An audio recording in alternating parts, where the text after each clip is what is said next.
We should be live, and I haven't dropped a frame. Shall I? Oh, I'm not recording. 2 seconds. Now I am. Yeah. I knew that was going to happen. Yeah, Audacity's going for me. Cool.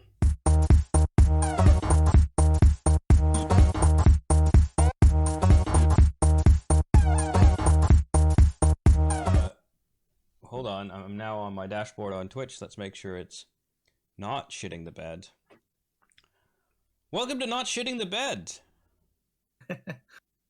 Otherwise known as Geek Out Weekly, the podcast where we geek out not so strongly on a roughly 7-day basis. Yeah? Yeah, Geek Out Weekly, nothing? Nah. Look, I'm tired.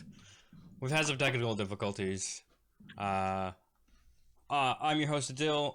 I'm joined by Ben. Hey. And also, welcome back, Dave. Whee! And look, he has a face.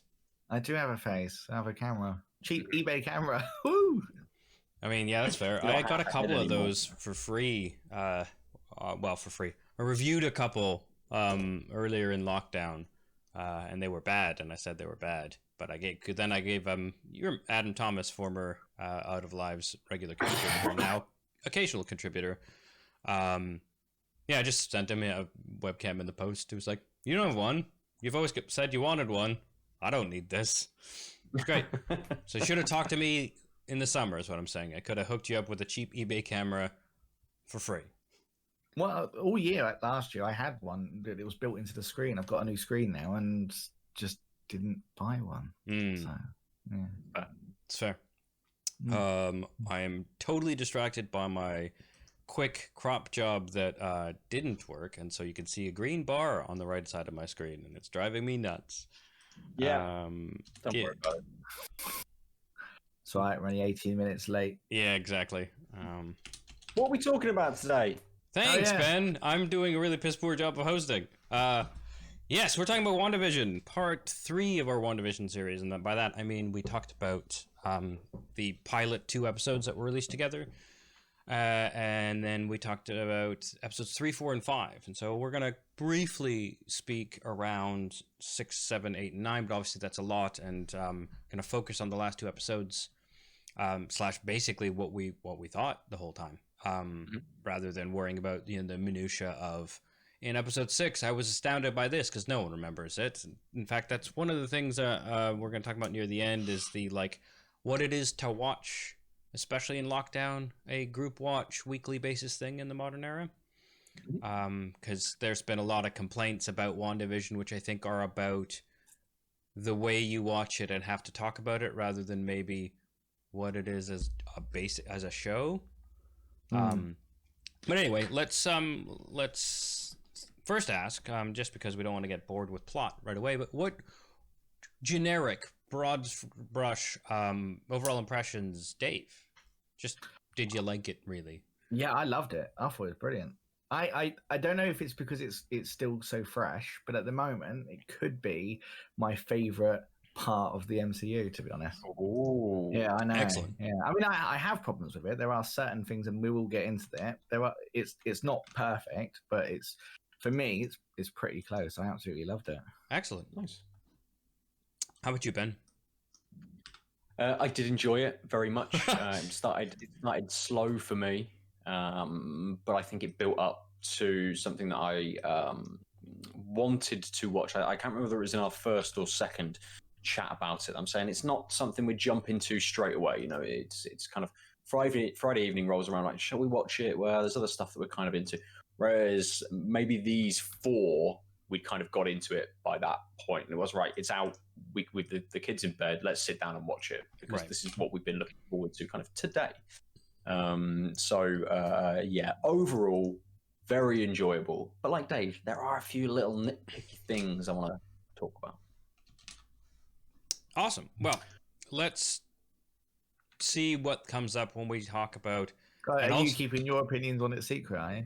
Oh, yeah. I went into host mode where you're generic, but I really, really liked it. I felt a little let down by the last episode, not overall, but just sort of what was focused on versus what I thought was important to the series. but that's going to come out, I think, when we speak about episode 9. I also will say that for those of you who caught our discussion on The Mandalorian, especially season 1, there were these episodes that felt kind of as placeholder or more empty compared to everything else. Like, I really didn't like the Return to Tatooine episode in season 1 of The Mandalorian, where it just felt like a bottle episode with assassins that nothing really happened in. And there wasn't anything like that in WandaVision, right? It's 9 very well thought out, planned episodes where the various sort of moving parts of thematic moving parts, each episode's doing something towards them all. And it's obviously when you're outside the hex for most of an episode, it's going to be less so the grief loss stuff, but there's still, I think they did a really good job of balancing that and not making you feel like, like the Netflix Marvel shows did, where you're like, okay, but what if we didn't have 3 of those episodes? I think I still would have liked it and maybe wouldn't have gotten bored, right? You never have those moments, which I really appreciate. To be fair, the Netflix shows, there was a couple of, what if we didn't have that entire series? I probably would have. Truth. Looking at you, Iron Fist. Right? And then they ended it with something that seemed really cool. Like, oh, that's a neat twist of undoing some of the whitewashing and doing some neat stuff. We will never see what that might have been. Yeah. Anyway, yeah. So when last we left our conversation, so I've lost my tab. There we go. We had finished episode 6, which was when the dog died, and that Pietro was recast. So a long time ago, when you think about how much has been packed into these 4 episodes. So luckily we can probably rush through, but the episode 6 was the all new Halloween Spooktacular, which was the 1990s sitcom, where Wanda wants Tommy and Billy's first Halloween to be a family, but Vision says he, wants to patrol the streets with the neighborhood watch. Then Pietro offers to step in as a father figure, and there's some trick-or-treat hijinks, and he's clearly the Funkle, that is the fun uncle. And we find out that Tommy has super speed, and then Billy, later in the episode, we find out he has some sort of powers.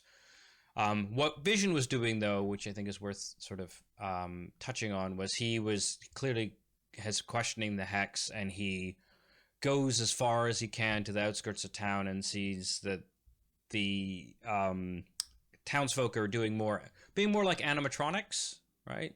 They're kind of stiltedly moving, being in obvious loops, or just staring off into the not so middle distance. And he bumps into Agnes at the outskirts, who's stuck at a stop sign, and they have a conversation where Agnes Vision has figured out that he could touch people, and like we did this the previous episode, he can touch them and bring them out of the hex, and he can talk to the real self. And he talks to Agnes, and that's when she says, "I'm trapped. I have a kid. Please convince Wanda not to do this anymore." Which I felt a little weird about at the time, because everyone was frozen, but she could talk fully at him as Agnes. And after our talk last time, Ben, where I revealed that people on the internet had this theory that Agnes was actually Agatha Harkness, which turned out to be true. But I think this was one of those moments where you if you picked up on that she was more active than everyone else in the towns, and so something was off with that conversation, you might have... I think for the general viewer, it's the opposite way. It's trying to throw you a little bit. And it did me. So I subscribed to the whole she's Agatha quite early as well. But then when this episode happened, I assumed she was more animated because she was more of a main character in the WandaVision show. Right. And this one actually made me think, oh, maybe she's not, because of the way she acted when he took her out. Obviously not thinking that she could easily just be pretending. It did cross my mind that maybe she was pretending, but I didn't. To me, it was like, Well, now I'm not so sure. Whereas before that, I was like 100% she's involved. Either she is the big bad or she's working for the big bad. So yeah, I don't know if I agree. I agree with that one making it more obvious that she was. Oh. It definitely threw me. I just think it was a thing that you might have picked up on. I don't think it. I think you're right. It was. I think it sort of played both roles, right? It was. It was. Hey, if you're suspicious of this character, something's a little off with the way, but mostly you're supposed to follow what she's saying as accurate. She's also dressed as a witch, so you know.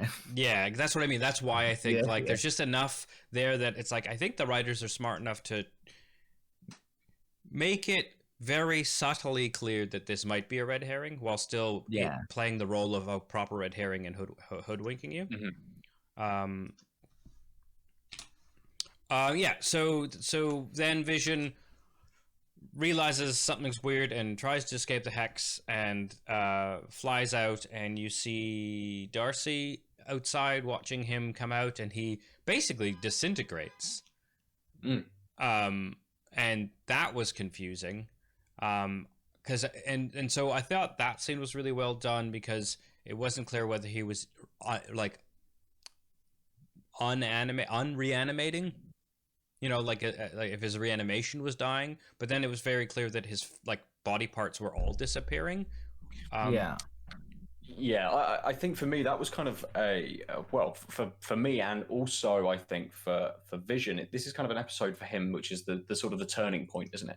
To get him from being kind of a little bit clueless and starting to ask questions to suddenly being, there's something wrong, I've got to do something about this. And, the whole idea that Vision is worthy and can pick up Thor's hammer and all of that sort of stuff, that once he gets out of the hex as well, he's talking about the sword agents going in to help all of the people in there.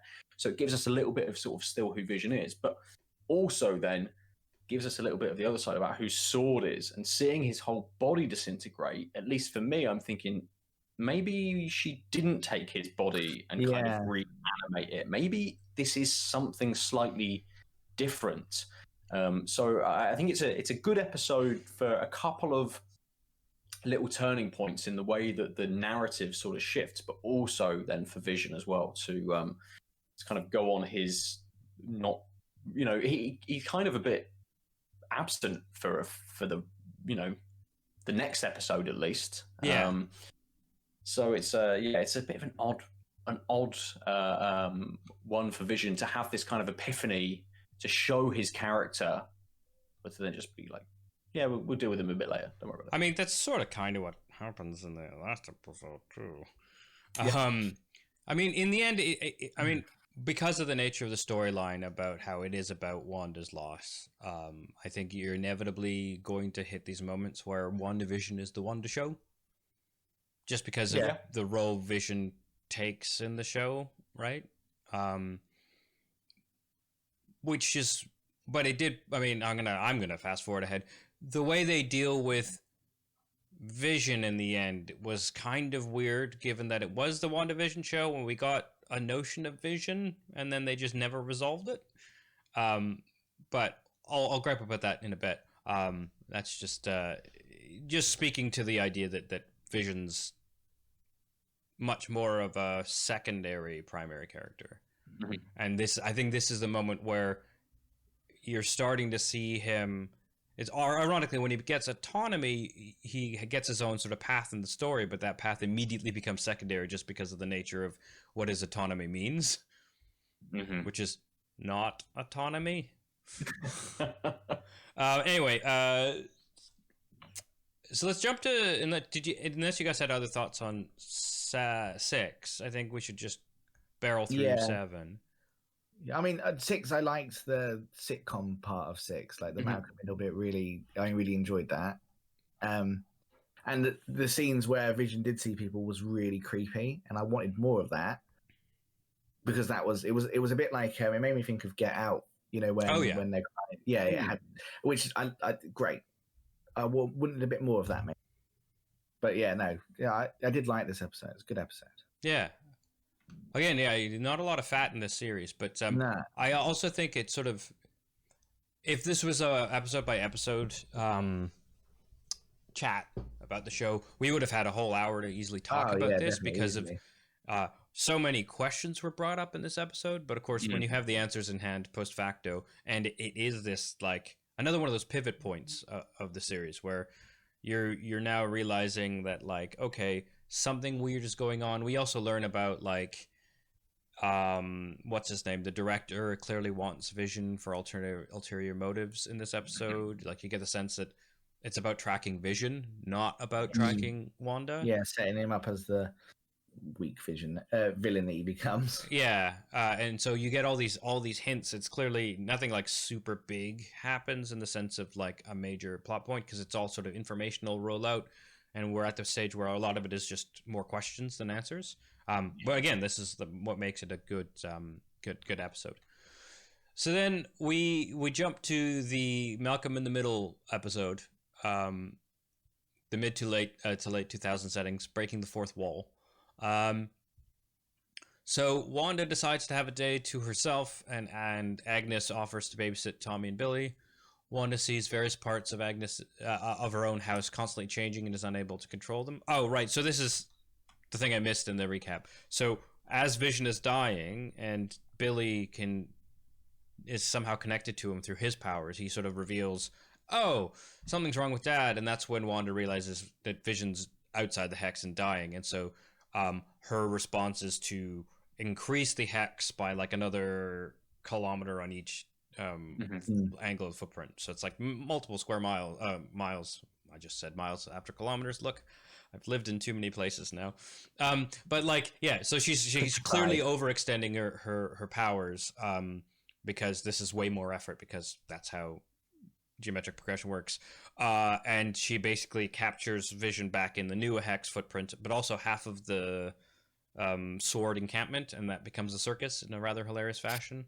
And Darcy is also jumped in, but most of the rest escape of our main characters, like Monica, Jimmy, the director, and Jimmy.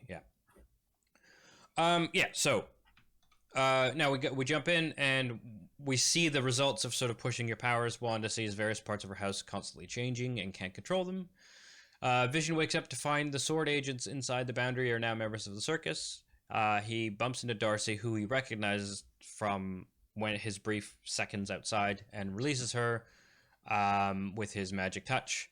And she then reveals Vision's actual life outside, because Vision doesn't remember anything but being in a happy relationship. So he doesn't even remember that he's dead, let alone what his life was like. And so Darcy gives him a crash course on, you were an Avenger and this Ultron shit, and then you and Wanda hooked up, and then you died, and then you came back to life through time mismanagement just to die again. And I really enjoyed that scene because it needed to be short, right? But it conveyed kind of the horror of learning all these things at once. Like, I think they did a really good job of their interaction. It's not plausible in the sense of real people wouldn't be able to cope with that information overload, but it felt. He's a robot. Yeah. He's a real people, though, isn't he? That's a different conversation there, I think. Yes, sorry. So they do that. They try, and then meanwhile, Monica and Jimmy get a space buggy, and try and cross the border, and it turns into a half station wagon wood paneled thing because they got halfway in, and then Monica is like, but it didn't blow up, so I'm just going to run through. Even though we had some foreshadowing from Darcy in a previous episode where it's like, your molecular structure is changing, and she's like, so you probably shouldn't go back in, and she's like, I know, I'll go back in. Yeah. I didn't really like this. I didn't like this bit. I thought this bit was a bit, I don't know. They were like, oh, we've built it to your specification. What, in like 2 hours? What do you mean you built it to her specifications? This moon buggy coming out of a... When did they build it to her specifications? Yeah, I think it's one of those bad technobabble lines. Yeah, because it seemed like it was supposed to be like, this is a sealed environment because it's for space, so you should be able to go in unharmed. even though they don't really know how the But hex why? works. Well, I Yeah, think but that was their theory, and then it proved not to work. But by making it like she had put in an order, even though it's been a couple of days, if that, yeah, it's not just that, but I don't understand why they thought it would work. Like, why did they think sending in a space buggy would make any difference to sending anything else in? oh, because they're can't bad at. remember that there was some chat at some point when they were talking about, oh, I know a person who can deal with this. They were looking at stuff. They were looking at kind of like the scientific evidence and data that they had, and I guess they just hypothesized and went, "We'll try it, I guess." I think it's supposed to be kind of the recklessness of / lack of knowledge than still going through that humans do. I don't know. Didn't sit well with me. Yeah, I mean, when you find out that the guy in the spacesuit essentially turned into a beekeeper, and spacesuits are supposed to protect you in the same ways the buggy does. They're just closer and more form-fitting. Yeah, it also didn't really sit with me, but I kind of assumed it was like, I don't know, maybe we try this, cross our fingers type thing. We could have had the same outcome if she just ran at it from the beginning. That's all I'm saying. You know, it didn't really add anything to it other than it was kind of cool. Yeah, fair. I mean, also, my other problem with this actual, not the problem with the scene as such, but Monica is kind of sidelined from this point onwards. There are a few moments that she comes back, and we have this is kind of her moment, right? She breaks back in.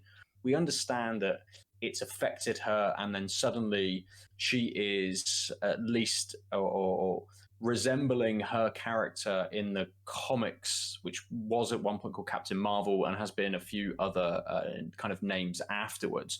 But she's suddenly going, right, I got like superpowers. I'm going to show those off a couple of times, and that's sort of it. As a big character, you know, really, it's been Wanda and her as the two main characters. Well, she's kind of the foil of what you're doing is destructive. Exactly, and she's just kind of not used as well as I thought she should have been for the next. I'd agree. I would definitely agree with that. Yeah. I think actually you've brought a good point up. So I mean, she's clearly supposed to be the foil because she's got the grief from her dead mum from the snap, or from. Sorry, she was snapped away, and her mum died in the middle times. Yeah. And so she didn't even get to say goodbye. She just woke up one day, and her mum, who she thought was deathly ill and was going to be by her bedside for ages, or for as much time as she could. That had already happened, right? And so yeah, she's this foil, and you're right, except for like a couple throwaway lines in the last episode, right, where it's like, if I could, I get you. If I could bring my mom back, I totally would. Is what her like, sort of last line to Wanda is. But we don't get any of the struggle with power, etc. She acquires power, and she kind of doesn't do anything with it. Fast. And she doesn't even seem surprised. She's just like, "This is cool." Anyway, it's like, "Oh, I ran through this barrier, and now my eyes are glowing." Yeah, neat. Okay, now let me hunt down Wanda. More of this character. She's a cool character, and I very well cast. I can't remember the actress's name, but she's great, and I want to see more. I just didn't want this to feel like we've set her up for later. She's done now. Off you. Yeah, I mean, I think this is one of the spots where it's very much the MCU doing MCU stuff, where it's like, we're setting you up, you like this character, she'll be in something, right? They're powering her up not for no reason, right? So she's going to be a bigger player, or at least a player in other things. With the end credit scene. Yeah, I mean, obviously. Yeah. Yeah. But like even before that, you're like, okay, but you kind of get the sense in this episode that like, so she's going to be in other things, right? They're giving her powers in episode 7. Right, like, cool, I'm excited, and then that excitement just give enough time to kind of die, as Ben pointed out, because they don't do anything with her. Like, if they'd powdered her up near the end, it would have been obviously an MCU thing, but then you'd be like, cool, what's she in next? And now you're like, do I care? Because after 2 episodes later, she's like used a couple generic looking powers, and then ultimately like was just like, I get you, person who was secretly the antagonist the whole time, sort of, but we get why you did it, and you weren't, bye. And then if it wasn't for that end credit stinger, right? If you didn't know that there were 2 stingers, especially, like if you just watched it and credits came, turned it off, you'd be like, oh, that Monica character is disappointing. And like Yeah. that's when you know a stinger is bad, right? Is when it needs to be in the movie for people to like parts of the Yes. movie. Yeah. Right, that means you should have had a different final scene. Again, one of my other issues with the series as a whole has been the random inclusion of stingers. Right, we didn't get it for the first X number of episodes. Yeah. Suddenly, you're expected to just sort of stick around from episode 7 onwards. Yeah, just and in case. In the final, then you've got 2 as well. And I mean, just do one. Just do one right at the end. That's it. Don't worry about it. Like the season's finished. Do one. You know, fine. And I know they wanted to set up Monica, and they also wanted to set up The next step of Wanda Scarlet. Yeah. going into the Doctor Strange film. But just yeah. So it's Teyana Paris, by the way. Is Monica, the actress. Yeah. So maybe this is so I think this would be my like least favorite episode, I think, because it feels the most like spinning wheels, pun mildly intended given the buggy. But it's still enough happened, but now that we've started talking about it, I realize how much happened in the last couple minutes. Right? She runs through, she confronts Wanda, and then Agnes tells Monica to leave and like takes Wanda in her house, and then Wanda starts looking for the boys in the basement and discovers this weird, creepy, swamp-like basement. And that's when Agnes reveals she's Agatha Harkness. Called it. Bam, bam, bam. All three of us believed it. Although Ben didn't know about it until I told him last episode, but he bought it. And really then saw how character, to be fair, it's not like a mainstay. I have read comics off and on for most of my life, and I didn't know what the fucking Agatha Harkness was. Which I think I enjoy, right? Because it's a good pull then, because it's and it didn't really matter that she was from the comics. Like, you didn't need to know any lore. It's just like, I'm a witch. An old lady as well. Like, well, she is. So she is from the comics, right? So having had a look, there is the whole whatever it's called. So House of M is then followed by something else, and actually Agatha does at some point in the comics teach Wanda a lot of stuff about being a witch. She also protects her boys, or takes them after they've been taken away. She's involved with the boys, and the boys no longer being in the universe in the comics. I can't remember on which side of things, but she's involved in that plot line where the kids stop being around. Yes, and so it's a perfect pull. I mean, I don't think Scarlet Witch was on her own run of a series at any point at that. Like, so it was bits and bobs here or there. But yeah, I think it's exactly what you want, right? It's a comic story that is close-ish to when this character was like in the middle of the big crossover event, but it's sort of the aftermath. Makes sense, right? And it doesn't matter if you don't know it. It's just like, there's a witch now, right? Yeah. And that she has been sort of pulling some strings with Pietro and the dog death. I killed your dog. That was great. And I made a fake brother for you. The actual song and the cutbacks and everything, I really, really enjoyed. And that's the thing, right? That song at the end of episode 7, right? Yeah. It was, yeah. So that's what I mean. So like acts 1 and 2 of this episode were like kind of boring and drab, but it ended so fucking strongly because that was one of my favorite parts of the series. Also, Kathryn Hahn is a goddamn gem. Yeah, she really is. Yeah, her comedy timing is just on point through everything she does. Like, even not in other things other than WandaVision as well. She needs to just be in everything, to be honest. Yes, agreed. Yeah. Everything. Yeah. That number was really great. Both like the singing and the editing montage and the reveals all just like so well woven together. So it's kind of like, I remember all these things, but also this is how they really were. And also I'm doing it in one of the most entertaining ways possible. Yeah. It's just, and then the cackle at the end is like, I killed Sparky too, and then that cackle. Oh, Brilliant. yeah. That's really brilliant. So good.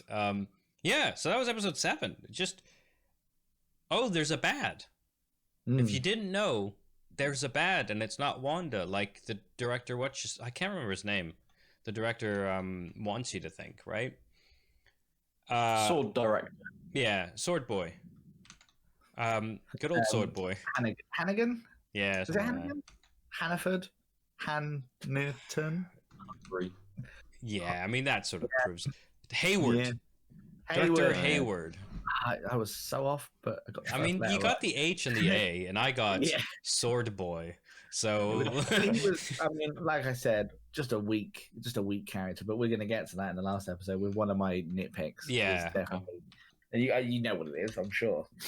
But we'll get to that. Yeah. Okay. So I mean, I think that was ironically one of the weakest and one of the strongest episodes. Yeah. Yeah. It really showed sort of the best of what the series is, while also showing kind of what the worst it could be. Yeah, the whole thing with Vision and Darcy sort of getting stuck, like it was just like this. Yeah, it's funny, but at this point now, I need the plot to move, not just jokes. Yeah, I forgot about the part when he was sort of talking to the camera and he was like, "What am I doing?" and then just flies off. That was kind of cool, but yeah, it's a bit too late. Yeah, it's the Modern Family kind of twist on it as well.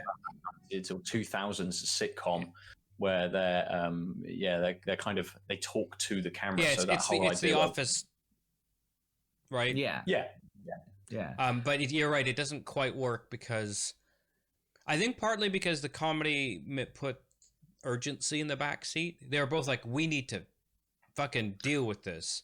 Something's up with Hayward, and then they're like, oh no.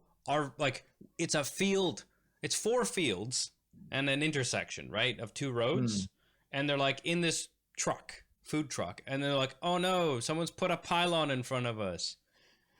Well, guess we're stuck here for an hour and a half. It's like, no, the urgency that they were driving away from the circus was completely lost. And so I think if they could have figured out fly. Well, yeah, so I think the fly thing, so I think it'd be, if they had done more with the urgency where it's like, okay, we'll just go off road, and then they got the truck stuck, and they had some hijinks around still trying to do the thing instead of patiently waiting, and then did the flying off thing. I think it would have felt a little better, because here it just was like, why are they resigned to doing nothing? Yeah, if they'd have driven down into a ditch and then they'd done the talk to the camera part, and it's Vision sat in his little chair with the back of the truck stuck out of the ditch or something. Yeah. That kind of makes a bit more sense. It sounds like I'm down on the actual sitcom side of it. I still really like that aspect, but it doesn't work as well going towards the end of the series as it does at the beginning. For that reason, it gets in the way of the story. And I loved the bits where Wanda was talking to the camera, and that was done so well. Like, you would think you was watching Modern Family. Yeah. Like her impression of the I can't remember what the mum in Modern Family is called. It's been a while since I watched it. It's brilliant. Like, it's so good. And that side of it works. So we probably didn't really need Vision and that to do it. Although I like the scene where he flies off eventually going, that's funny. It didn't need to be there. Yeah. Because it sort of, derails the sort of the urgency and the pacing of the whole episode. Yeah. And I think that's a really good sort of, I mean, this show is towing the line between these homages and the sitcomming and this sort of the modern story of what's going on in the world. Right. And I think you're exactly right, which is the more the storyline has to do with the world, the less the sitcom stuff works. And it would have been fine to just let it go for those characters. So the point you have to remember, like if we think about it, the Hex is making a series of sitcom pastiches that people are forced to go through the motions on. Yeah. Vision is half awakened in the sense that Wanda has allowed him autonomy. Right? And so he kind of gets an excuse to not have to deal with that, right? Because he's just Vision. She's made her perfect vision of Vision. And then Darcy is magically released from it. So then why are they doing the sitcom pastiche thing if they are now outside of the sitcom? Like, if one of the plot points is, you're no longer stuck in the rules of a sitcom, and then she does an aside. It's like, well, what does that mean? Because you don't think there's a camera there because you are now free. and that's really weird. Yeah. I think it's like that's why I think it hits differently, is because they're operating on not this world level, and then they're just to keep the sitcom count up, they're forced to. Anyway, so that was episode 7, a real bang and bust. Actually, more like bust than bang, because it doesn't matter. That's true. Yeah, I guess it leads quite well into episode 8, where suddenly we go through this idea that Wanda isn't in charge anymore, right? So the whole sitcom thing is just gone. Well, it's not. Yeah. Well, so this is the weird part, right? Is she's still controlling Westview, but we're not really bothering with what the Westview level world is doing, because it's at this point that the plot in episode 8, right, when Agnes starts revealing what's actually going on and all the machinations, that Wanda's not allowed to just sit in her happy sitcom world. She has to deal with the real world. And so when Wanda's like pulled into the real world level, they just realize they don't need to do this. It's just strange that I think it's very keyed into Wanda whether we have sitcom moments, even if some of the characters shouldn't. But yeah, I think you're right. Like that's why we sort of stopped doing that pastiche stuff, except aesthetically, or when people are awakened and they like, hey, I was brainwashed essentially, right? So episode 8, previously on, we find out that in 1693 a coven of witches led by Agatha's mom attempt to kill her for practicing dark magic, and instead she just like casts drain and just gets them all. And then she basically info dumps that, so that she sort of, hey, Wanda, how are you doing all of this? Because this is crazy. No one should be able to do all of this. There's so much power. Also, you don't seem to know what you're doing. And we get sort of the grief processing catharsis, pre-catharsis of like, you have to face your problems and face your trauma episode, basically. So we see a whole bunch of key moments in Wanda's life, right? We find out that she has always had some magical powers, and she loved sitcoms when she was growing up in... I've lost the fake...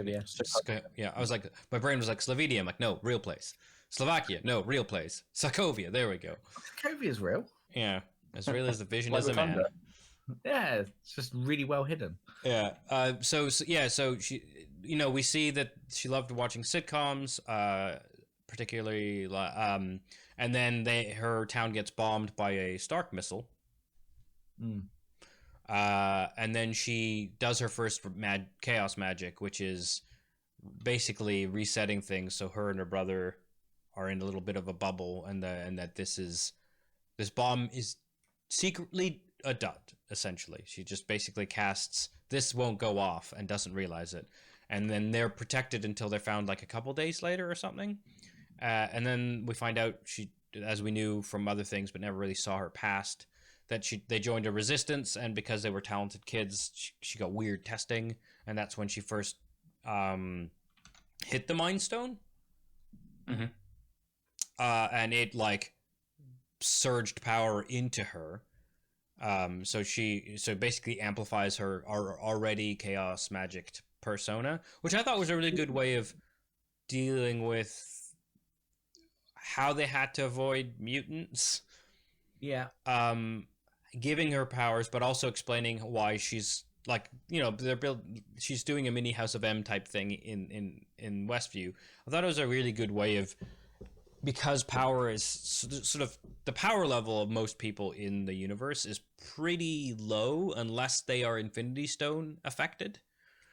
And Scarlet Witch has always been near the top of that, and then it's like, oh, this is because of an Infinity Stone. I thought, given that they're still the central MacGuffin of power in the universe of the MCU, I thought that was a good way of not trying to bring in, also mutants could exist, which are rival the Infinity Stones, but they just didn't show up on the big fight because they hadn't mutated yet. Like, it just works a little cleaner.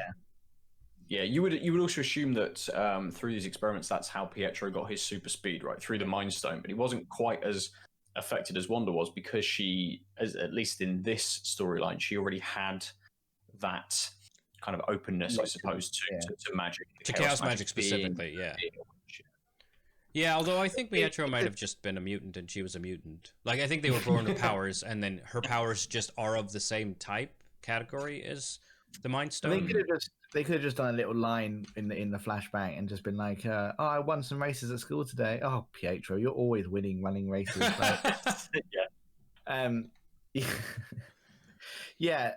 This felt very comic booky to me. Like having a retcon like that. That is a traditional sort of comic trope, isn't it?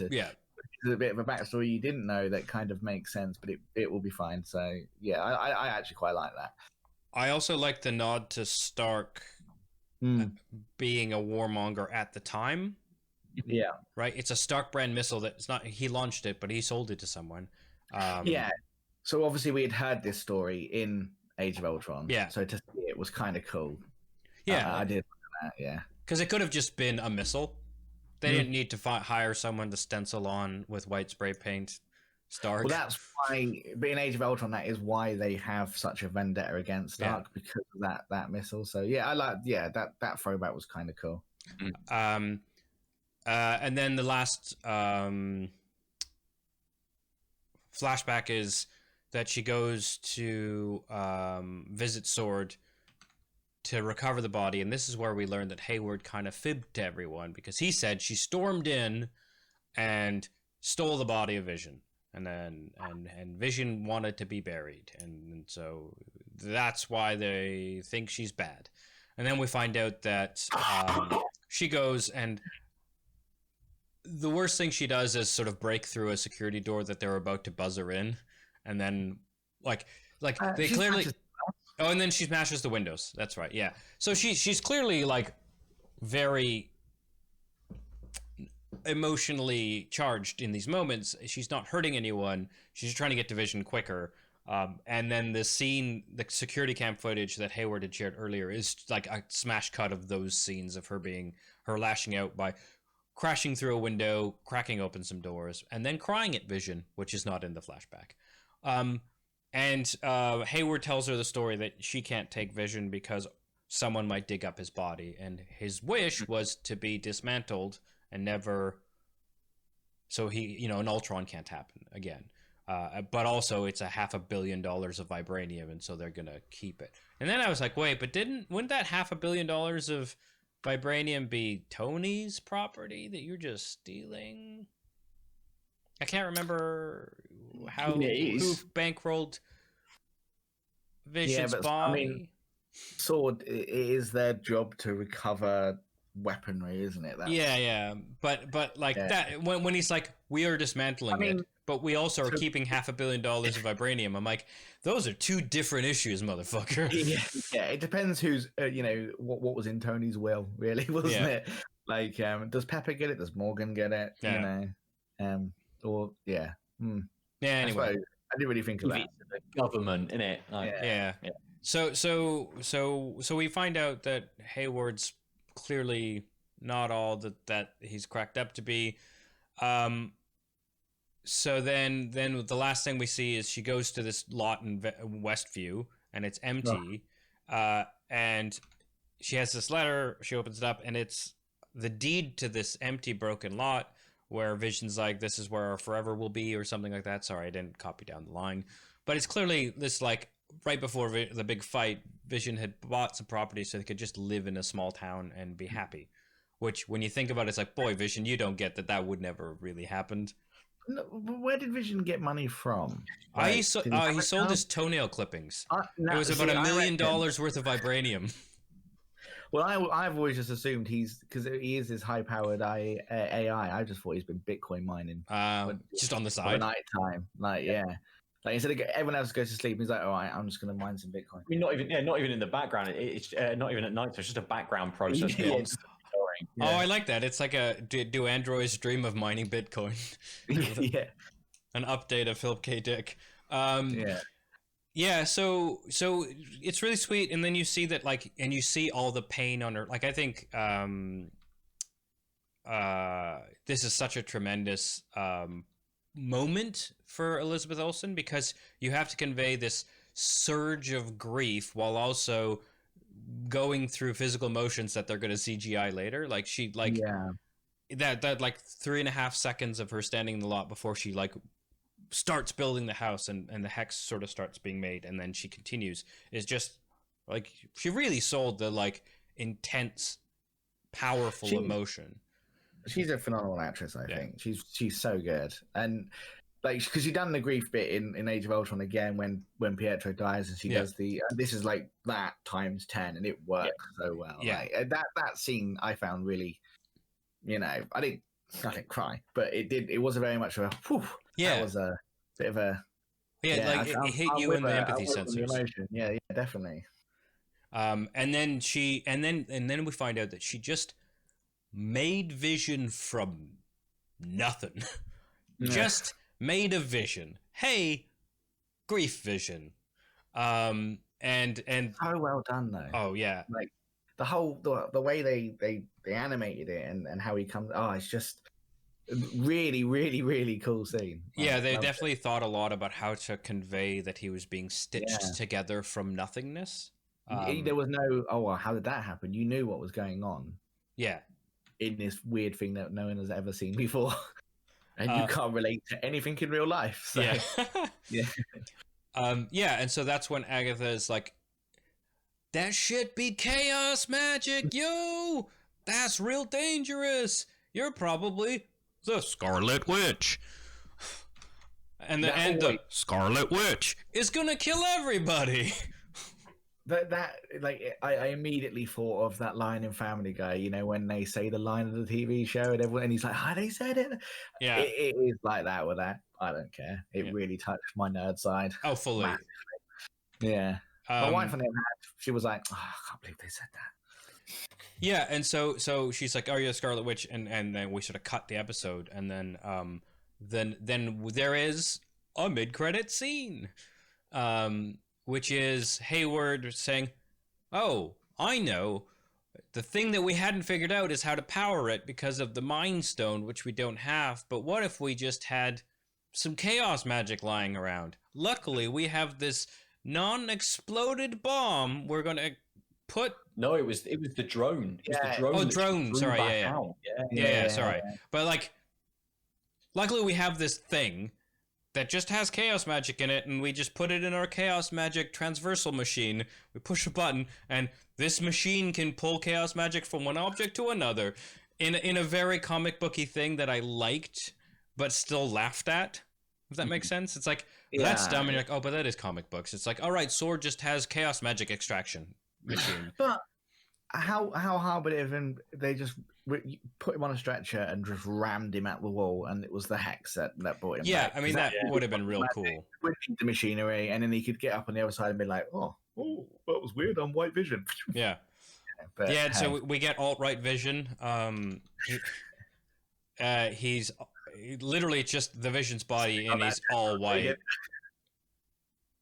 And then then we go back to the credits, and so like, oh, wait, double Vision, which I'm sad they didn't call episode 9 that, but I get that it was the series finale. So again, quick thoughts on this. A lot happened. Yeah. I think this was the hardest ending to wait for the next episode out of all of it, because it's like, very planned though. That's so much. There's so much there that, I mean, the theories were really running wild after that one. Yeah. It was good. I really enjoyed it. I loved seeing more of Agatha as the evil witch, because obviously we haven't had that at all. Not enough Vision though. Yeah. So you kind of got. Yeah. I think that's smart though, because by making it basically always kind of a two-man show, and just having to swap around, so Vision has to take a backseat, so Agatha can be like, "This is my story," but also I'm gonna be the fun hijinksy sort of person observing and making quips while we are all watching how shitty your life was. I think that's a good balance. Like if they had added a third strand of what Vision was up to. No, I do agree. I just need more Paul Bettany in my life. That's fair. Yeah, how about You you, can go back Ben? and watch A Knight's Tale. Da Vinci Code. Oh, I forgot he was in that. Yeah, I That's know. Yeah. Yeeps. Oh, he really does like wearing white makeup. Yeah, right. That was just a precursor, was it? Yeah. Any thoughts, Ben, on episode 8? I think similarly to you guys, it was a nice spotlight for Wanda as well, to kind of see what she's gone through to the point that she's got. And as you say, there's all these nicely acted sort of parts as well that she really gets to sort of portray the character and the grief and all of the stuff that she's sort of gone through. So it's kind of right to focus on her, move away from the sort of the sitcom kind of element. And, you know, we talked about with episode 7 sidelining a bunch of characters as well. But it gave us kind of the exposition that you sort of wanted throughout the whole series as well, really. So yeah. I mean, I think because the series was based on these sitcoms, so you're used to sort of changing scenery, etc. I think that's one of the reasons why having the exposition dump be flashbacks, but be actual living, breathing scenes because of magic works so well, because the series has primed you for that type of thing in a way that if there was just a series of flashbacks, you'd be like, yeah, because you're not really interacting with those characters. And also, again, the dynamic that Agatha is building with Wanda just works so well to keep you paying attention with all the information dumping, because none of that, like almost nothing, again, this is just like catch up the audience via Agatha learning about Wanda's struggles, the episode, right? But you're getting so much more because of their interplay, and you're getting more emotively attached. And it works because this is like, go through this magic door, and then we see this, and Agatha's telling you, sort of reacting, and also sort of slowly spooling out this notion that this is magic that, like, this shouldn't be able to be done so easily or at all. Like, you get the sense that in the extraordinary, this is like extraordinary, which I think is like a hard needle to thread, right? And they did a really good job. Now let's get to the big guns, the series finale. I'm gonna just read the Wikipedia blurb, and then we can go into our details, because I'm sure this is just gonna be, the rest of the hour, and then probably some. Agatha attempts to take Wanda's chaos magic, but is interrupted by the Vision, who tries to kill Wanda before her conditional vision intervenes. Right, so White Vision comes in, and they have a... It tries to crush us. Yeah, I mean, I said I was going to, but this scene is like, hi, Wanda, Vision, hug, hold hand in face, and then start crushing head.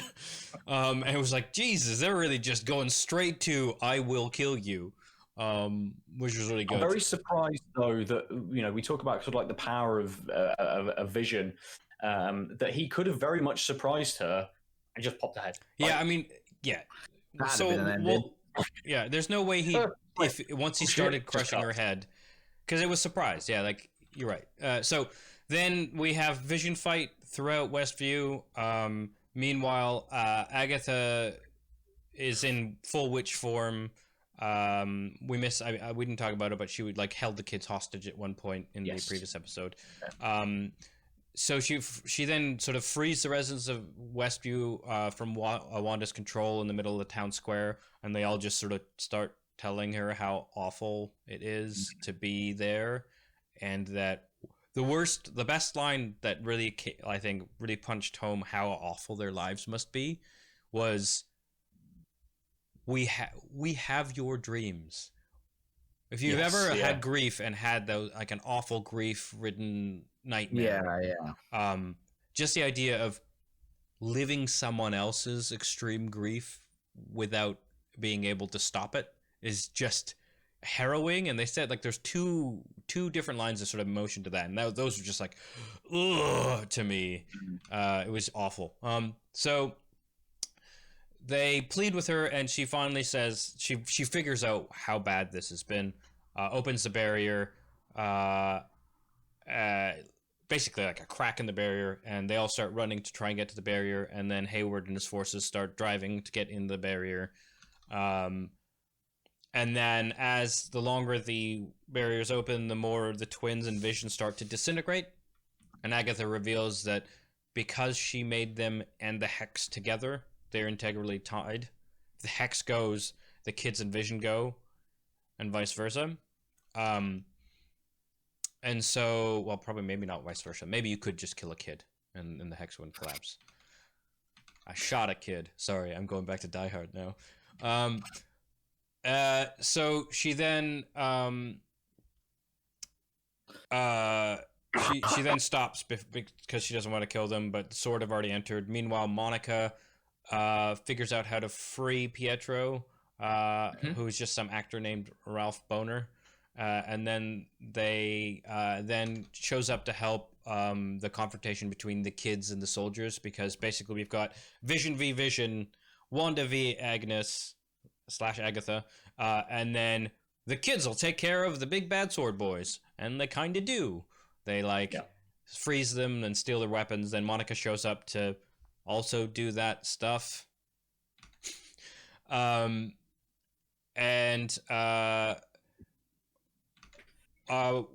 Agatha offers the deal of, I can make it so that they stay. Give me your magic. Basically, give me all your magic, and you can have your happy little space in Westview, and I'll help do the spell properly. And then so while Visions are punching, we basically see Wanda. Throughout the episode, Wanda throws her red power bolts at Agatha, and Agatha just sort of goes, yoink! And then you see that the more yoinking happens, like first Wanda's one hand goes black because it's been drained of power or something. And so now we see a lot of red power bolt at Agatha, continuously absorbing it, asking for more, and Wanda's getting more and more blackened and decrepit. And that's like most of the episode is some Vision bouncing and that. And then when Wanda seems like she's almost out of power, we cut to Vision, and Vision does a nice little thought experiment of Theseus's ship on personal identity, which taught that thing. That hit me close to home. Basically a classic, like, use logic to confuse computer thing that's very, like, old school sci-fi comics to convince Vision that if neither of them is the real Vision, or both of them are, so if his job is to kill the real Vision, what does that mean? And then while he's confused, colored but fake Vision basically is like, I guess the right thing to do is to free your memories, and I can do that by touching your head. And then he gives Vision the memories back, because it turns out you can't easily lock those away, which I liked, because it's like, yeah, you probably can't. These guys don't know what the fuck they're doing, right? Yeah. And then you know, it basically file recovery, wasn't it? Yeah. He literally, Vision touches his forehead and then goes, recycle bin, restore. Yeah. Or I mean, even if the Hayward had done a bigger job, like, it's like the police can recover. Undelete dodgy stuff from your hard drive, so don't put it on your hard drive. So he's just done that. He's just got some sophisticated software. And Vision, alt-right Vision, who may not be alt-right anymore, but is still white, but his eyes are back to more human-like Vision eyes, and he flies away. And then Vision joins. Very much my people need me, sort of. Just fucks the hell right off. And then we too much for me, guys. And then we see Vision, Wanda's Vision come in, and then Wanda fights some more, and we find out that Wanda's copied the hexes that were in Agatha's basement, and it's because Agatha's absorbed all this energy, and then it's about to, like, cast a mean spell. She's like, haha, fuck you, I lied, I couldn't fix that spell even if I could. And then Wanda's like, aha, I copied your runes, and when I was I wasn't missing you with some of these fire bolts, I was casting hexes or runes on the hex, and so now only one witch can cast spells in the hex, and it's me. And she's like, basically in one fell swoop takes all her power back, which was pretty badass. I like that. And then she takes Agatha back to Salem, but then all the witches turn on her because she's secretly the chaotic Scarlet Witch, and even these zombie witches from the past are super afraid of her.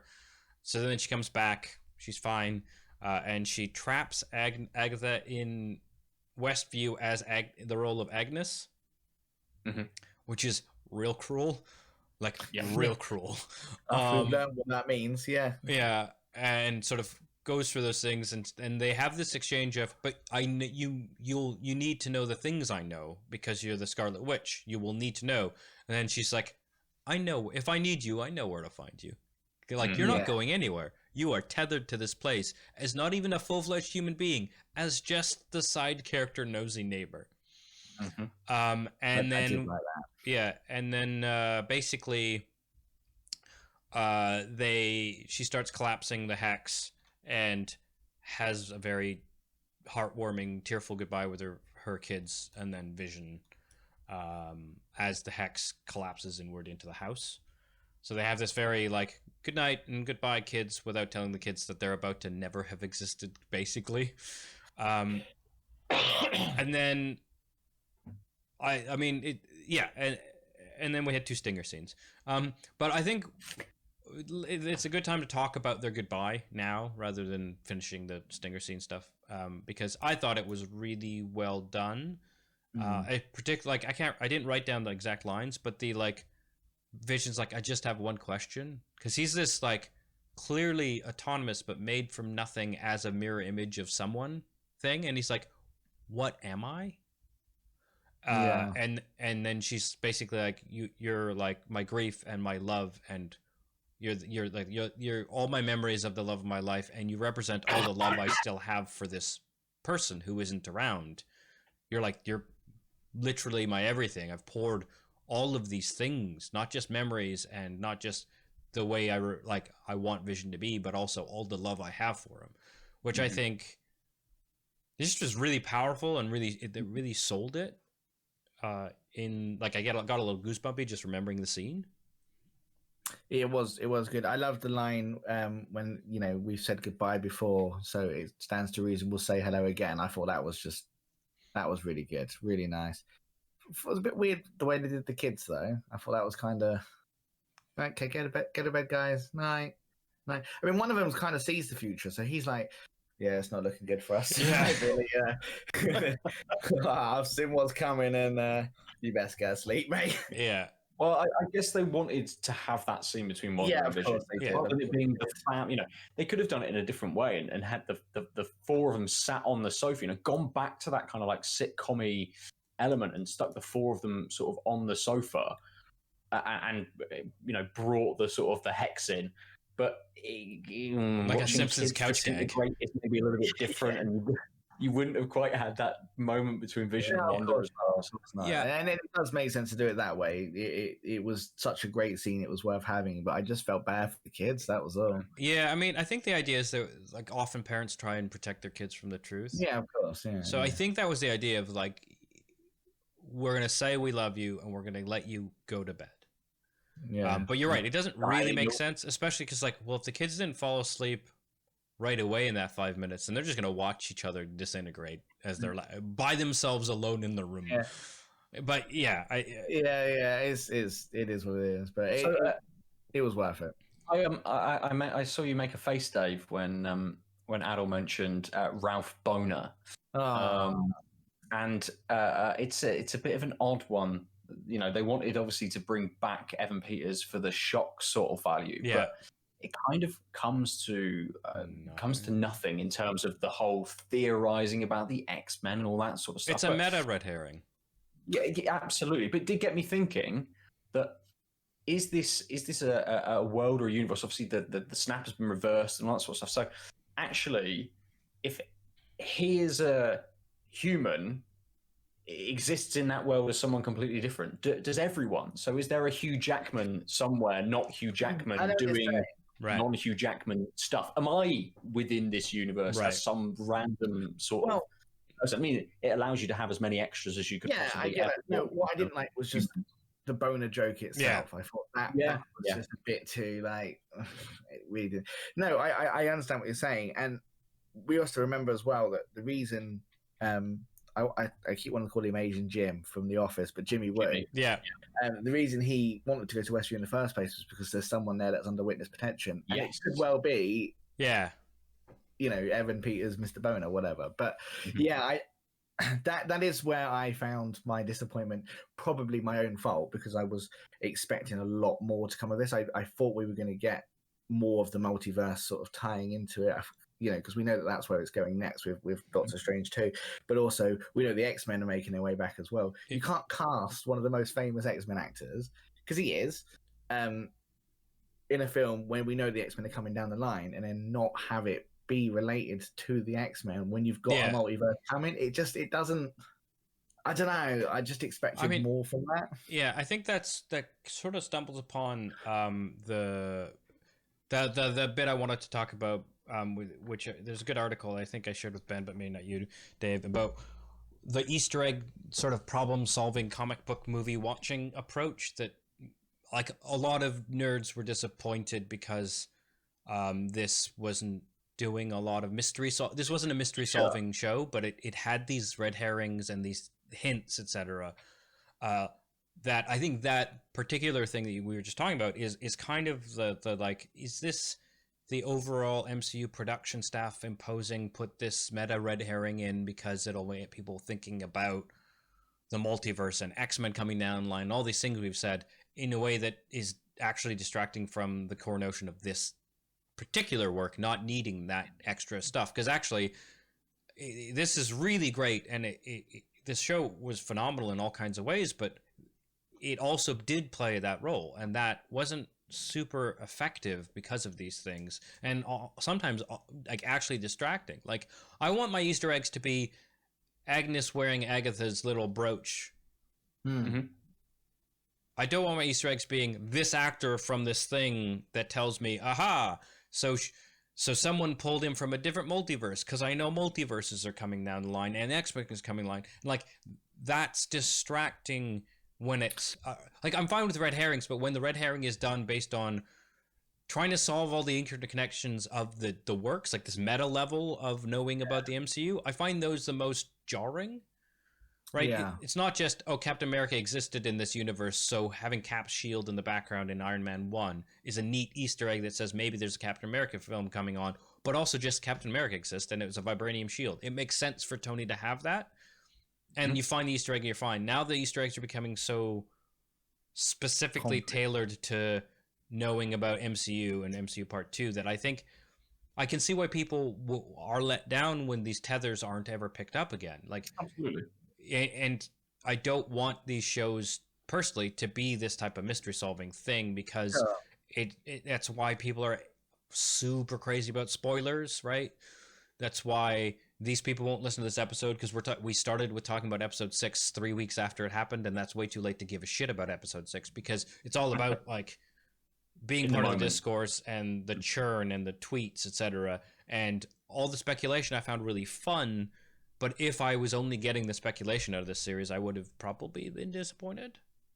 Yeah, I see what you're saying. Yeah, no, it's not.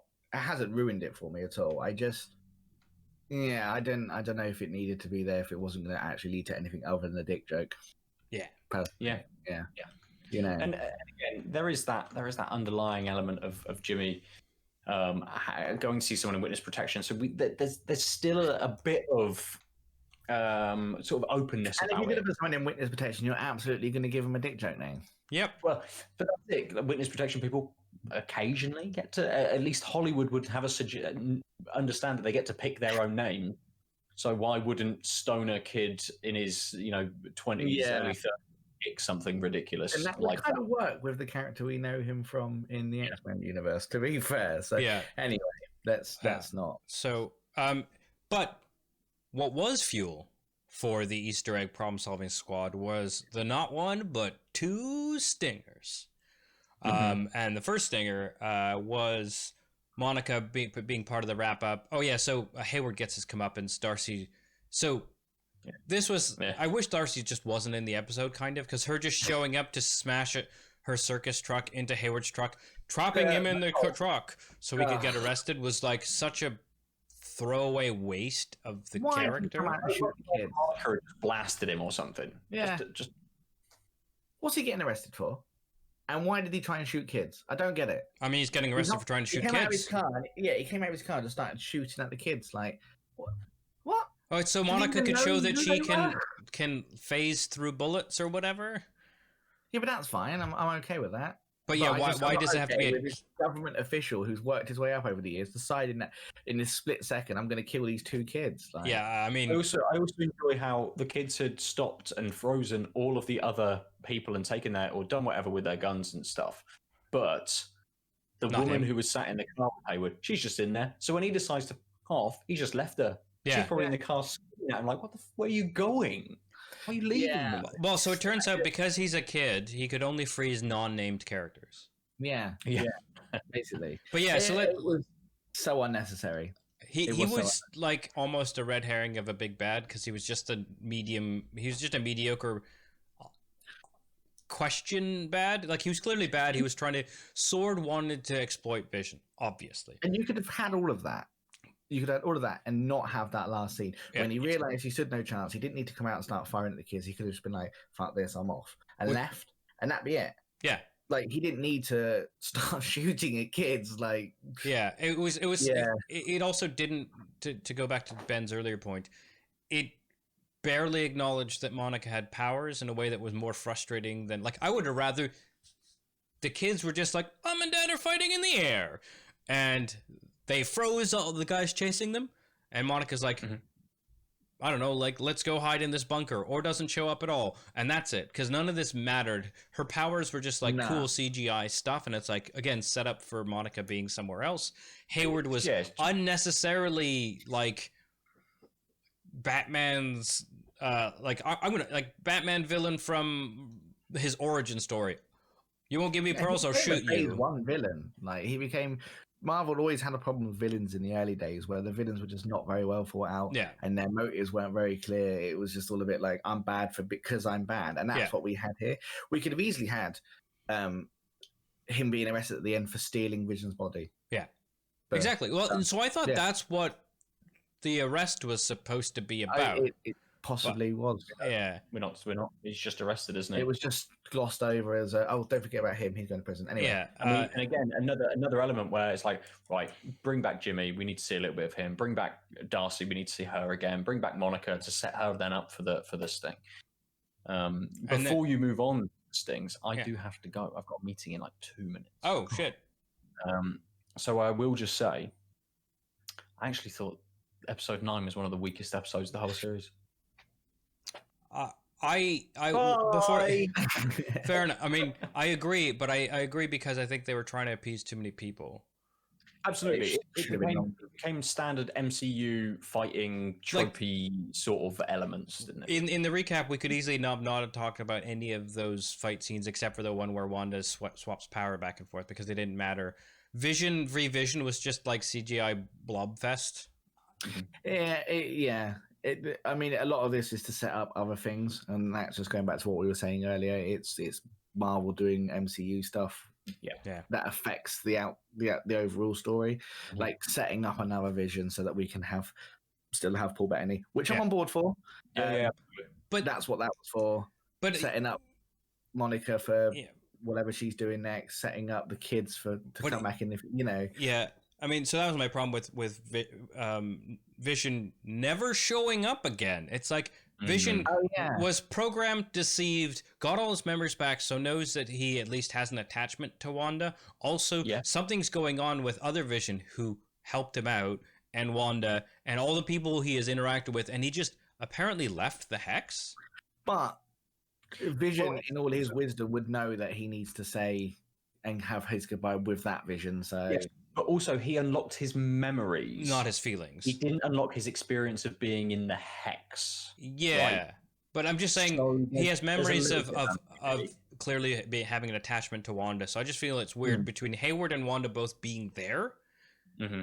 And so his present incarnation is governed by Hayward betraying him, and then his past incarnation clearly is to just leave and not even show him ever again through the Yeah, Stingers it was an is odd super choice, yeah. weird. Yeah. Anyway, Ben, I know you have to go. I have got to go. Yep. Thanks. All right, see you later. See you in a bit. Yeah, so just finishing that thought, that was why I disliked the episode. I felt like the power drain betrayal thing was important, but could have been done on the ground. Yeah. It could have been a totally different scene of just like back and forth seeping of power. It didn't need to be throwing huge fireballs. Yeah, no, and then, know, but... which I think if we didn't have the Vision punch-up fest, it would have been fine. But between the two of them, I felt like most of the episode was just watching beams happen, and like two of those, like Vision v Vision, just didn't matter really. Like it wasn't a big, except maybe if Lovey Vision didn't stop alt-right Vision might have messed something up with Wanda. Other than that, none of that fight mattered, and it wasn't resolved with now I'm Vision, so I'm doing this because they again skipped out. So there was no merging, which I thought may have happened as well. I thought, especially because like he has facing powers, right? Yeah.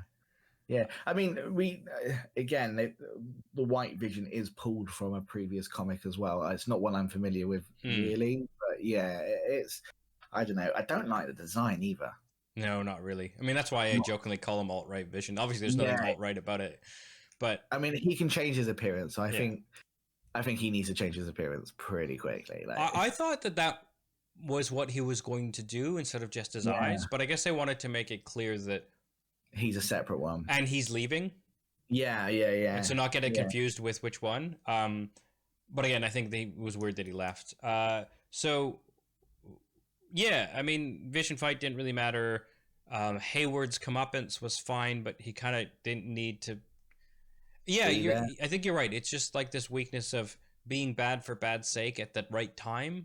It's like Hayward seems like he's a very politicking guy, and he was doing like trying to get Vision back as a sword weapon. Is just I'm the head of sword, and it's not technically right, but this will really help the organization I'm running. Getting out of the truck when the kids the kids have just taken like frozen people and taken weapons away. That's it. So yeah, it seems very contra his character because again, he also was like cuffing Jimmy, not killing Jimmy, right? Like all of his stuff seems very much like I'm the bureaucrat in charge and you're getting in the way of the bureaucracy. Correct me if I'm wrong as well. Like he doesn't know that they're not kids from the town. Yes, I think. I mean, it doesn't seem clear that he would know that. Well, I don't know why he would know that they are related to or manifested by Wanda. So everyone else is just a real person that's been taking over. Yeah. So that makes it even worse because even if it is a kid that she's controlling, it's just shooting some kid. Yeah, it's like it was just a really and I'm not the only one because you can see on the Reddits, and I know it's they're not the places you go for actual real opinions, but it comes up a lot as a it's just a very, very big miss for that episode, I think. And I do think this episode isn't as good as the three that come before it. Yeah, I don't think it's bad. I just feel like it had so much to try and do. They would have been better off just either having 10 episodes and having 2 more, or just this one. I know this one was slightly longer, but like a little bit longer, an extra 15 minutes. Yeah. Like, well, I mean, get those points across. I mean, I think that's why the generic fight scenes really got to me because it very much felt like they were trading off clarity on these things that sort of were ham-fisted. For it's a MCU show, so we need to do the MCU stuff and Bing Bang Zoom. Yeah, do that next week or in 2 weeks with the Bing Bang Zoom show, right? Yeah, right. This up until this episode, we've pretty much had a real chilled, relaxed, conversation-based show. Like it's all dialogue. It's not you don't really get much action. Very small amounts, which is also why when you do, it's so effective, right? When the powers were being used in the previous episodes. Like when Wanda grows the hex, because so much is about we're in this stable situation and powers are really minor. It makes it so much more impactful when it's like, and then this happened, and then the whole episode being like vision beams and phasing through and throwing power balls at people. It was just like I didn't mind that stuff as much. I just, I could have done with less of that and a bit more. Yeah, I mean, I'm not saying the whole thing shouldn't have had any action. I think action serves to sort of show that this is the climax of the film. But just have Agatha and Wanda. That would have been enough. Yeah. Or have them not being so float in the sky, blow up the world. Well, I don't know, because I really liked that. Yeah, it was very Dragon Ball Z. Yeah, but also, so I think the reveal of the runes in the background was so... I liked that. It was very crisp. Like, you immediately understood what was going on before she said it. And you're like, right, all these throws were misthrows. Because while they were happening, I was like, why is she missing if she's just trying to give up the power? And it's like, oh, she's not missing. She's pointedly not missing. So obviously we're a little over time, but let's talk Stinger 1. Monica goes into is told by someone needs to talk to her in a theater, and then He just points out, doesn't she? Like... Yeah, well, she also turns into a Skrull. Oh, that as well. That as well. Yeah, it's like, where this guy wants to meet you. Where is he? Points up, and then I'm a Skrull. Are we thinking it's oh god, what's his name? Is it Talon? The other Skrull? Yeah, I think so. Yeah, or because we know that what's his face is up there as well. Nick Fury. So Nick Fury's up there as well. No, but she has that tie. Yeah, and he's also getting a show later on. Do we think that's? Oh, I didn't think about Nick. Yeah, that's what I originally I thought it was the other Skrull whose name I really can't remember. I absolutely love him as a character. Yeah. Is it Talis or something like that? Yeah. Yeah. He's up. You know, it could be either of those. I don't think it's Captain Marvel. Oh, it's definitely not Captain Marvel. Captain Marvel wouldn't just be hanging out near the Earth. That's just not. And she says he, doesn't she? Yeah. Yeah. Talos. So Talos. That's it. Yeah. Which I want to see more of him as well, because he was great in he's my favorite part of Captain Marvel, I think. Well, I mean, so I think it's him mostly because we know that the Secret Invasion's coming in some sense, and this seems like a direct reference to I'm here looking like human, but I'm a sword official, but I am Skrull. Yeah. I mean, that's what we're setting up with. That's what they sort of set up with. You know, the end of Spider-Man Far From Home as well, wasn't it? Was other agents that were not. Yeah, so I think it's just that, but I think what it is clearly showing is that Monica's gonna be front and center of that show, which is fine. Yeah, I really liked the character, and like she has interesting powers that I, now know about thanks to that infamous child shooting scene. Yeah.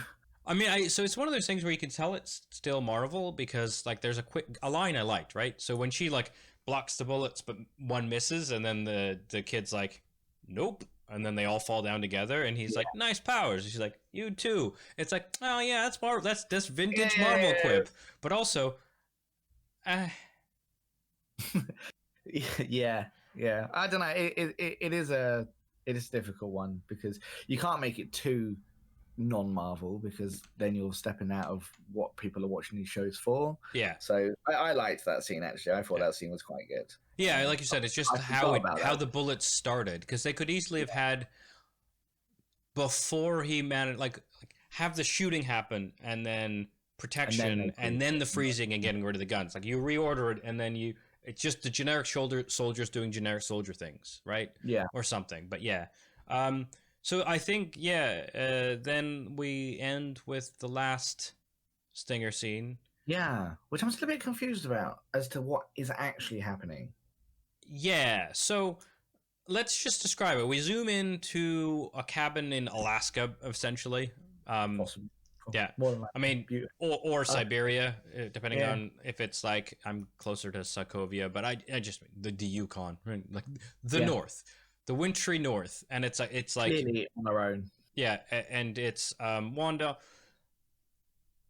holding a mug in like sweats essentially on the porch, and then her kettle goes off, and she walks in and she pours liquid into the mug, and I was very confused because she seemed to be outside holding her hot beverage, but her hot beverage hadn't finished yet.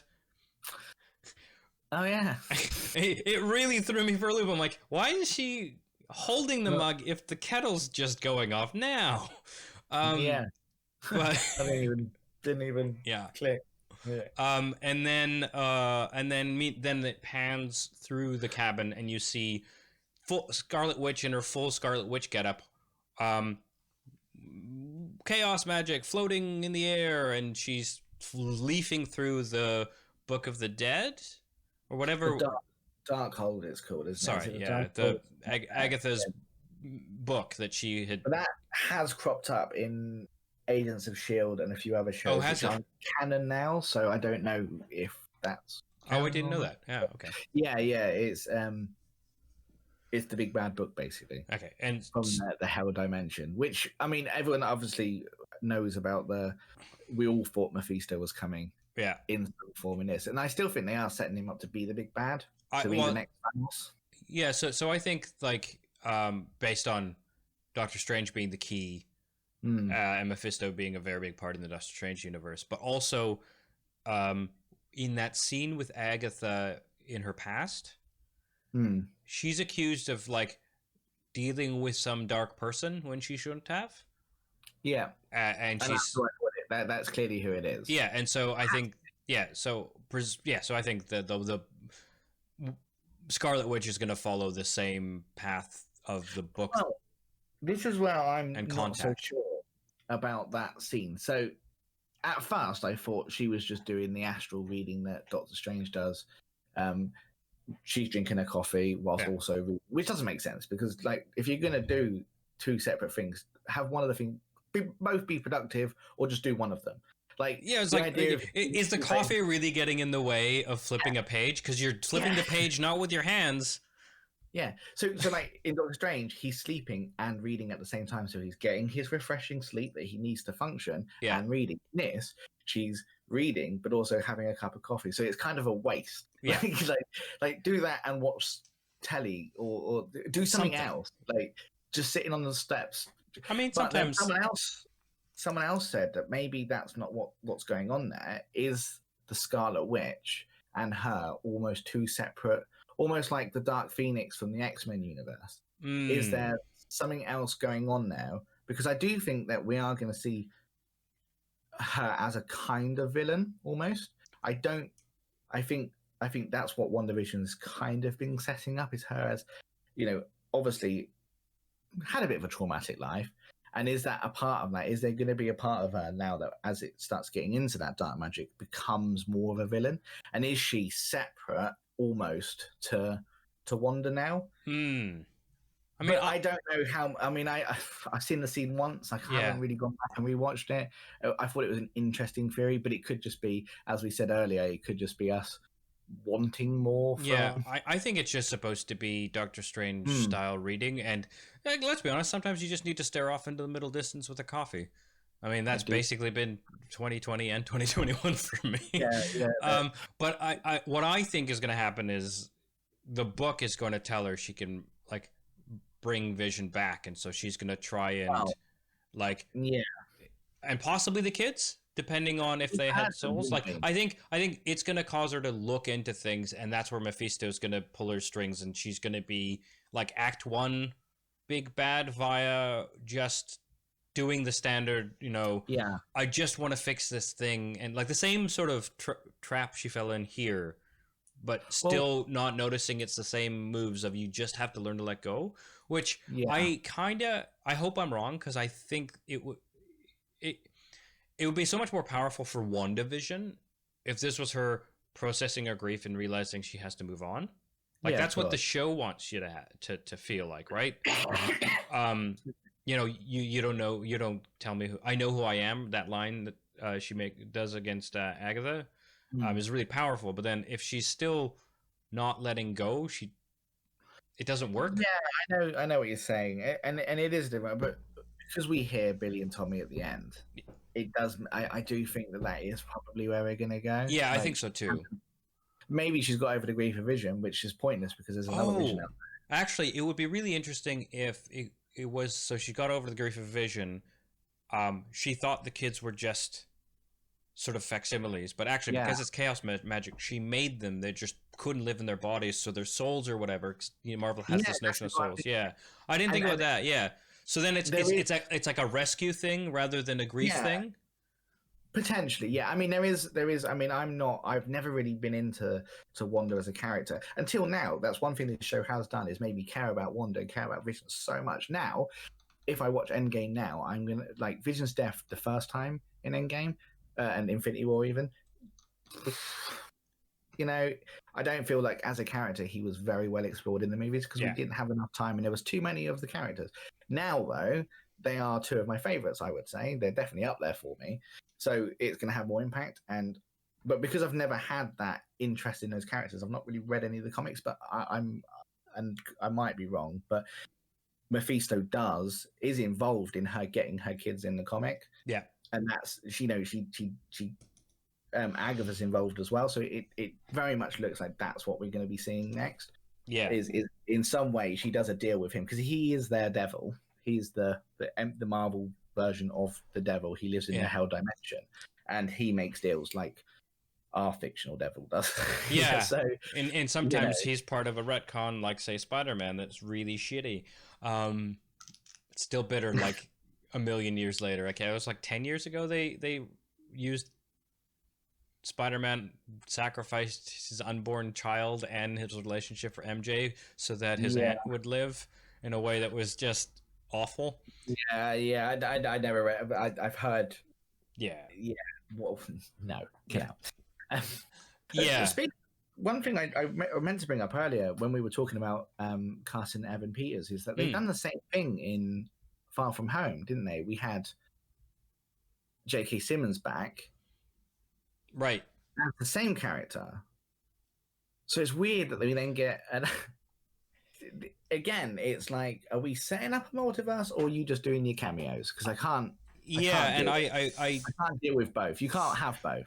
Yeah, I think that's where my frustration lies. Again, it's just like we want to tease and push the discourse and the chat and the theorizing forward, but we do it so heavy-handedly that someone's going to be pissed at the end, but they don't care so long as the discourse was pushed.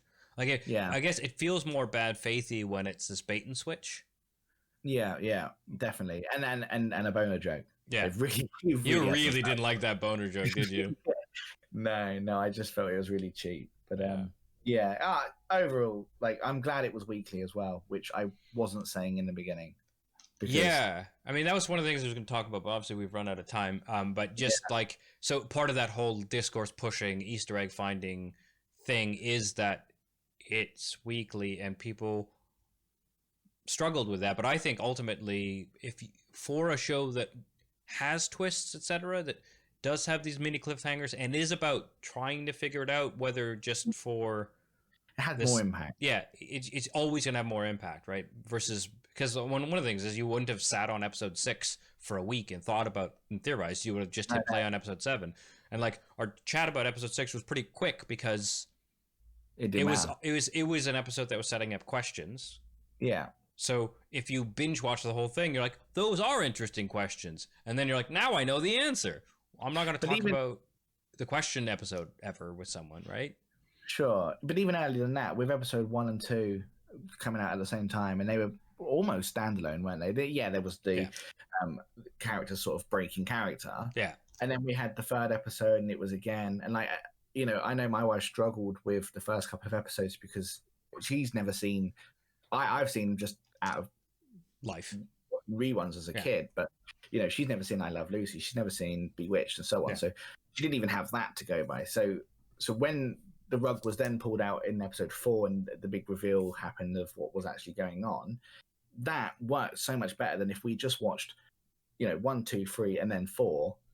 It would have felt like that for an hour and a half was a bit weird, but because that was actually 3 weeks by the time you get the reveal, it worked so much better, and I'm glad they done it that way, because then it was just so much cooler to be like, what is going on for 3 weeks? Yeah, I agree, and I think like Ben and I on the first episode chatted about, like, I grew up watching reruns of things. I remember watching Dick Van Dyke and Mary Tyler Moore episodes with my family, etc., on reruns, and those worked. And like I never really watched Bewitched or whatever, but because I was like I've seen enough of those things and cultural moments, those all worked. And like I get these tropes, I get what they're doing. This is fun. And Ben and Kim were his partner were just like kind of hemming and hawing until episode 4. But that again, another really smart thing of having the two very sort of knowledge dependent episodes. Like needing to know about these sitcoms to really understand what they're doing together. Like the two standalone sitcom episodes are the first release, and so that's just 1 week of waiting before you start getting hints of something else on episode 3. So I think it was really smart of them, was also in production to put them like to do episodes 1 and 2 together. So if you were like, this isn't my bag, and a lot of people did. Yeah, a lot of people did, but I know it's also I know a couple of people who have only now watched WandaVision. They haven't watched anything else. They've not watched. A friend of mine from work, she is not into superheroes at all, but she's got like a weird taste in TV shows, and she has a connection to those old timey shows. So she started WandaVision to watch it for the weird sitcom side of it, and ended up sticking with it to the end because it's good. Attention, and then it's good. And obviously, you need to know. And if what's funny is that when we did start getting the more MCU stuff, the more modern day stuff that was outside of the Hex, she didn't like those episodes at all. Yeah, I was just saying that's like the inherent problem. If you don't like the I think it's like it's the sweet spot for people exactly like you and me, which is I have a familiarity with sitcoms. I like superhero shit. I'm getting both. And then there's people who are like, I have familiarity with the sitcoms. I don't really like superhero stuff. But this works. I'm now attached to the characters. I'll watch it, but kind of don't really like the shift. And then there's people like Ben or a lot of other people online who are just like, I want MCU content, and this isn't it. Oh, good. It's turning into MCU content. Yeah. And I mean, and we know that Falcon and the Winter Soldier was supposed to be first. And so having it was quite brave to go in with their first series. I think it did pay back. It's weird. Look how weird this is. Yeah. Hope you like it. But I think, I also think it's really smart programming to do that in the lockdown where people are going to watch it and stick with it. But also you come off, like you said, as super brave and like it's Disney, but people are like, this is such a cool experimental show. And they need to pay attention to that and do that for their future, because the MCU was getting stale for me. Like I love it. I've been with it since the beginning, but I find I was starting up until Endgame. I'm like, because I didn't like Ant-Man 2. I'm not a massive Captain Marvel fan. I didn't particularly like Black Panther. I didn't like there's a lot of films in the later, and the only reason I don't like them, they're good films, but it's because they're not different enough. Like I love the Guardian side of things, Ragnarok. And for it, because they were so different. And then when we're back on Earth doing MCU stuff on Earth, it was, I mean, obviously Black Panther had fantastic sets and the design work on that was great, but the actual story was generic almost. Yeah, and I mean, my biggest problem with that, not to derail us too much, but was the enemy and the relationship, and like the fact that they just had a big brawl at the end. Yeah, it was getting, and it just felt really. That brawl is terrible in Black Panther. The CG is really bad, and you just don't care. Yeah, you just don't care. When he's an interesting villain up until that point, I thought. Like, well, I think it's because he's an interesting villain because he's like, I don't have your background, and we are talking about the African American struggle in light of where they should have lent more heavily. So they have this very much this foiling, and then the end, the climax of their fight, like their fight with each other is a literal fight, which doesn't use any of the things that is interesting about why they're at odds, because they both, the film wants you to be like, hey, we want the same goal, but one of us is willing to do whatever it takes at the expense of others, and the other realizes that's a losing battle. But what ends up happening is they become cartoons and fight through a tunnel for a bit, and then one of them falls down, right? Like, exactly. I mean, it is a problem with the MCU as a whole. So WandaVision is a step in the right direction for that, but then it did it itself at the end. So it's so I feel like that the way that episode was paced and stuff felt very much like the studio's like, but we can't be experimental for the whole run. Yeah, but We they have to do can. this standard thing we know people like. Yeah. But cool. Do you have any last thoughts? I recognize. No, like I said at the beginning, I mean, maybe in a couple of weeks when I've done a rewatch, my might change a little bit. But I think so far it's probably been my favorite part of the MCU. Definitely. I mean, I really liked the last Spider-Man, going against what I just said about it being quite similar, because that was very CGI heavy, fighting monsters. But I just love those characters. I'm very attached to Spider-Man. So, but yeah, as in general, like, this has got me really excited for what comes next. Like, if Doctor Strange 2 carries on this weirdness, which it should do, because which character can do it best? Why? I mean, yeah. I have faith that so it turns out weirdness sells, and it just has taken a while for them to figure that out. But I think that's what, between Guardians' success, Guardians 2 being my dad's a planet, Yeah. and Thor Ragnarok just fucking out of nowhereing for them. I think they realized that.